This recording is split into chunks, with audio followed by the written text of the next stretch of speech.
기독교 강요 4권 제16장 20번째. 할례와 요하세례는 동일한 의미를 지향하므로 할례를 빌미로 삼아서 요하세례를 공격하는 것은 무모하고 헛됨. 그러나 이 점을 더욱 완강하게 주장하기 위해서 그들은 세례가 회개와 믿음의 성례라는 사실을 본사 안에 연관시킨다. 연약한 유아들에게는 이 두 가지 모두가 있을 수 없으므로 세례의 의미를 헛되고 덧없게 만들지 않기 위해서는 그들을 세례의 교제 속으로 받아들이지 않도록 주의해야 한다는 것이다. 그러나 그들이 쏘아대는 화살들은 우리를 겨냥하기보다 하나님을 겨냥하고 있다. 성경의 여러 증언들을 볼 때 할례가 회개의 표징이었다는 것이야말로 그 무엇보다 더 명백하기 때문이다. 바울 역시 할례를 믿음으로 된 의를 인친 것이라고 칭한다. 그러므로 하나님이 할례를 유아들의 몸에 새기게끔 명령하신 이유가 무엇인지를 하나님 자신에게 물어보도록 하자. 세례와 할례는 동일한 것을 추구하기 때문에 이 둘 중 어느 하나에 부여된 것이 다른 하나에도 적용되어야 함을 우리에게 맞서는 자들도 반대할 수 없을 것이다.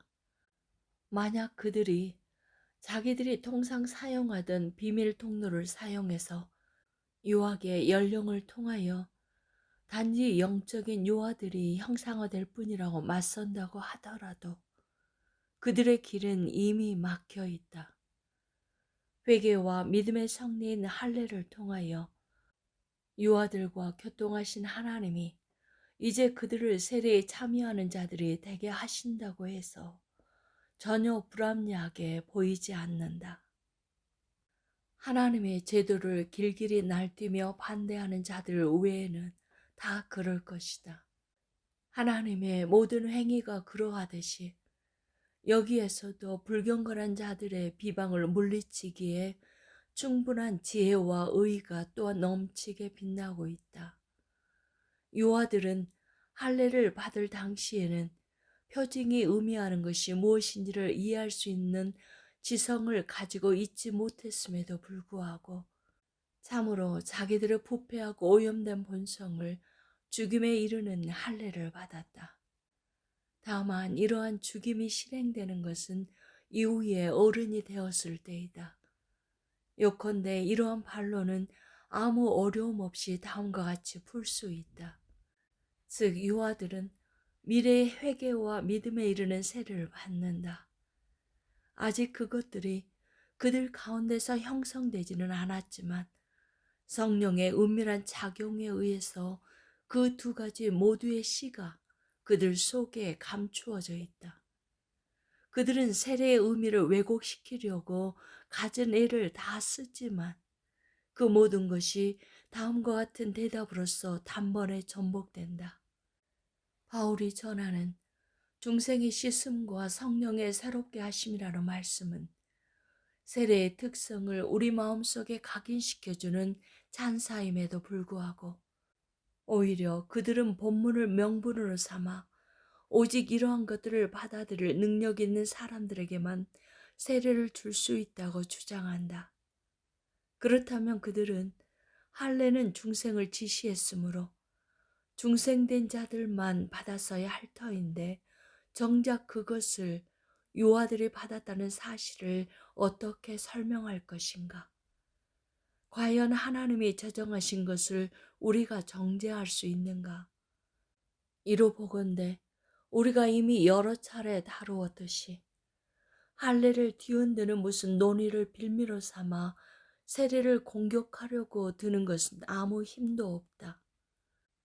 그들은 하나님의 확실한 권위에 의지하는 것은 그것의 이유가 전혀 존재하지 않는다고 하더라도 견실하고 확고하게 존재할 수 있으나 하나님의 분명한 말씀에 의해서 우리에게 맡겨지지 않은 유아 세례나 다른 유사한 것들에는 어떤 경위도 표해서는 안 된다고 말한다. 이러한 주장도 그들에게 도피 수단이 되지 못한다. 그들은 이 난국에 한번 처하게 되면 그것에 잡히고 매여서 영원히 빠져나오지 못한다. 하나님이 유아들에게 명령하신 할례는 합법적일 뿐만 아니라 결코 사소하지 않다. 그렇지 않다면 그것은 비난거리에 불과할 것이다. 할례 가운데는 어떤 모순되는 불합리한 것도 없었다고 한다면 유아 세례를 준수하는 데 있어서도 그 두 가지 모두가 발견될 수 없을 것이다. 21번째, 할례와 다를 바 없이 유아 세례에 있어서도 본체나 실제나 의미가 표징에 앞서지 않음. 우리가 다루는 이 신학적 주제가 불합리하다고 낙인을 찍으려는 자들의 시도는 다음 한마디 말로써 무마된다. 즉 주님은 자기가 선택하신 자들이 중생의 표징을 받았으나 장성하기 전에 현세의 삶을 떠나게 되면 우리가 이해할 수 없는 자기 영의 능력으로서 무슨 방식으로든지 그 자신이 유익하다고 예견하시는 대로 그들을 갱신시키신다.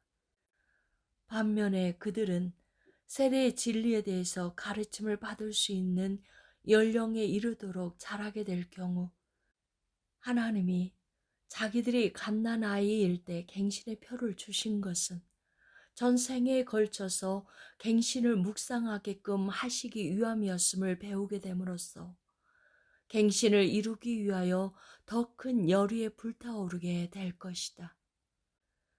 우리가 세례를 받음으로 그리스도와 함께 장사되었다는 두 본문에서의 바울의 가르침도 이와 동일한 의미로 이해해야 한다. 여기에서 바울은 이미 그리스도와 함께 장사된 자만이 그 후에 세례를 통하여 입문할 수 있다고 전하지 않는다.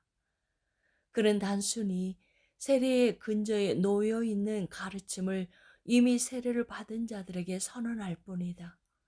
심지어 제정신이 아닌 사람들조차도 본문을 근거로 해서 세례 이전에 그리스도와 함께 장사되어야 한다고 주장하지는 않을 것이다. 그런 방식으로 모세와 선지자들은 백성들에게 그들이 유아 때에 받은 할례가 무엇을 의미하는지를 상기시켜 주고 있다. 바울이 갈라디아 사람들에게 그들이 세례를 받았을 때 그리스도로 옷 입었다고 전하는 말씀도 우리에게 동일한 가르침을 준다. 왜 그런가?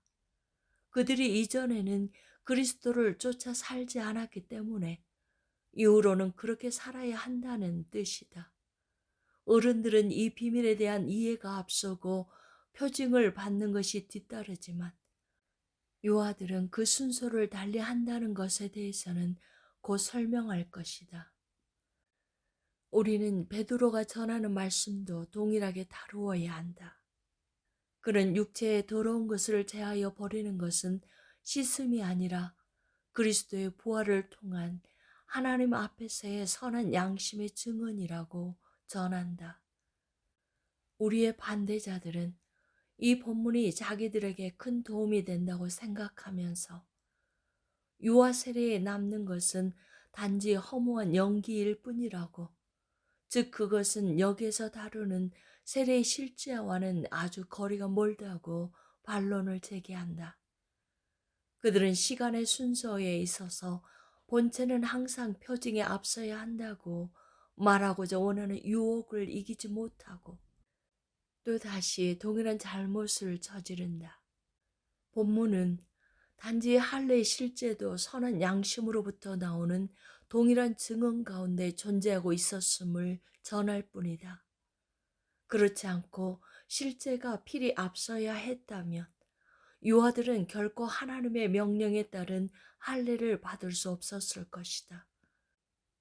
진정 하나님은 할례의 실제에는 그 근저에 선한 양심의 증언이 놓여 있다는 사실을 보여주는 동시에 유아들이 할례를 받도록 명령하심으로써 이 점에서 할례가 다가올 시간을 위하여 주어지는 것임을 분명히 지적하신다.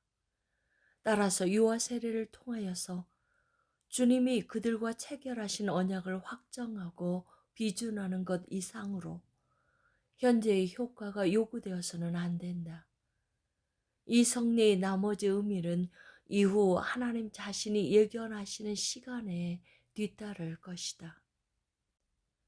22번째, 죄사함을 받은 요아들은 그리스도의 몸의 지체들로서 그의 증언을 공유함으로 마땅히 세례의 인침을 받아야 함. 우리의 반대자들이 드러나게 내세우는 이런 식의 논법 모두가 성경을 순전히 뒤엎고 있음을 모를 사람은 아무도 없다고 나는 생각한다. 우리는 그들이 주장하는 나머지 유사한 논법들도 대충이나마 다루고자 한다. 그들은 세례가 죄사함을 위하여 주어진다는 것을 반대한다.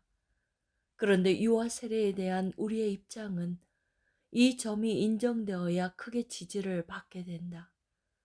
우리는 타고난 죄인들이므로 어머니의 모태에서부터 이미 사함과 은총이 필요하다. 하나님은 우리가 어릴 때부터 자기의 자비에 대한 소망의 싹을 자르지 않으실 뿐만 아니라 오히려 그것을 더 확실하게 새겨주신다. 이럴진데 왜 우리는 본체 그 자체보다 훨씬 더 열등한 표징조차 없애려고 하는가? 우리는 그들이 우리를 공격하기 위해서 내던지려고 하는 것을 그들에게 되던지려고 한다. 어린아이들은 죄사함을 부여받으므로 그 표징이 그들에게서 제거되어서는 안 된다는 사실이 그것이다. 동시에 그들은 교회가 생명의 말씀 가운데서 물로 씻음을 받아서 주님에 의해서 깨끗하게 되었다고 전하는 에베소서의 말씀을 전면에 내세운다. 실상 그들의 오류를 전복시키기 위해서 우리가 인용할 수 있는 본문 중에 이보다 더 좋은 것은 어디에도 없다. 그것은 우리에게 아주 용이한 증거를 제공하고 있다. 친히 자기의 교회를 깨끗하게 씻으시고 그 씻음이 세례에 의해서 입증되기를 원하시는 그리스도가 자기의 증언을 교회의 한 부분이자 천국의 상속자로 부르심을 받은 어린아이들이 공유하지 못하게끔 하신다면 공정하다고 볼 수 없을 것이다. 그렇다면 교회가 물로 씻음을 받음으로써 깨끗하게 된다고 전하는 바울의 말씀은 전체 교회를 함의하기 때문이다. 우리는 바울이 다른 곳에서 우리가 세례를 통하여 접붙임을 받아서 그리스도의 몸이 되었다고 전하는 말씀에 근거해서 그리스도가 자신의 지체들로 인정하는 유아들이 그의 몸에서 찢겨나가지 않도록 하기 위해 반드시 세례를 받아야 한다는 동일한 결론에 이르게 된다. 도대체 우리의 믿음의 요새를 에워싸고 공격하는 그들의 폭격과 무기는 얼마나 대단한 것인가. 23번째, 구약의 할례에 있어서 이스라엘 백성과 이방인들이 다른 범죄에 속하였듯이 오늘날 세례에 있어서도 유아들은 특별히 다루어야 함. 그런데 그들은 사도시대의 세례 거행과 그 습관을 운운하면서 먼저 믿음과 회개를 고백하지 않으면 아무도 세례를 받게끔 허용되지 않았다고 주장한다. 회개할 마음을 가진 자들이 무엇을 해야 하는지 물었을 때 베드로는 그들에게 먼저 회개하고 난 후 세례를 받고 죄사함에 이르라고 권고했다는 것이다. 유사한 예로 빌립은 내시가 세례를 받게 해달라고 간청했을 때 마음을 온전히 하여 믿으면 받을 수 있을 것이라고 대답했다는 것이다. 그들은 이러한 본문들의 근거에서 믿음과 회개가 앞서지 않는 누군가에게 세례를 허락하는 것은 불법이라는 자기들의 주장을 부각시키고자 한다. 그러나 이러한 논법이 인정된다면 첫 번째 말씀에서는 믿음에 대한 어떤 언급도 들을 수 없으므로 오직 회개로서 모든 것이 충족된다는 사실이 입증되며 두 번째 말씀에서는 회개가 전혀 요구되지 않으므로 오직 믿음으로써 모든 요구가 채워진다는 사실이 입증될 것이다. 그들은 두 말씀이 서로 상보적이므로 하나를 다룰 때에 다른 하나를 동시에 연결해야 한다고 대답할 것이라고 나는 생각한다. 이러한 난점을 풀기 위해서는 여기에 두 본문을 비교하는 데 그쳐서는 안 되며 그것들과 다른 여러 본문들을 비교하는 데까지 나아가야 한다고 나는 말한다. 성경에는 개념이 문맥에 의지하는 말씀이 많이 있다. 지금 우리가 다루고 있는 두 본문이 그 한 예가 된다. 베드로와 빌립이 말하는 것들은 회개를 묵상하며 믿음에 대한 개념을 가지기에 적합한 나이가 된 자들에게 해당되었다.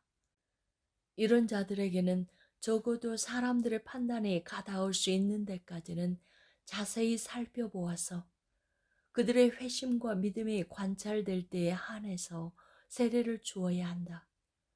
그 외에는 어떤 경우에도 확고하게 거부하여야 한다. 그러나 이와들은 이와는 다른 범주에 속한 것으로 자리매김해야 한다. 이는 더할 나위 없이 확실하다. 옛날에는 어떤 사람이 이스라엘과 종교적 교제를 함으로써 하나가 되려면 먼저 여호와의 언약에 대한 가르침을 받고 율법의 교훈을 얻은 후에야 할례로 인침을 받게 되었다. 왜냐하면 그들은 나라가 다른 외국인들이었으며 할례로서 언약의 차결을 비준된 이스라엘 백성으로부터 소외되어 있었기 때문이다.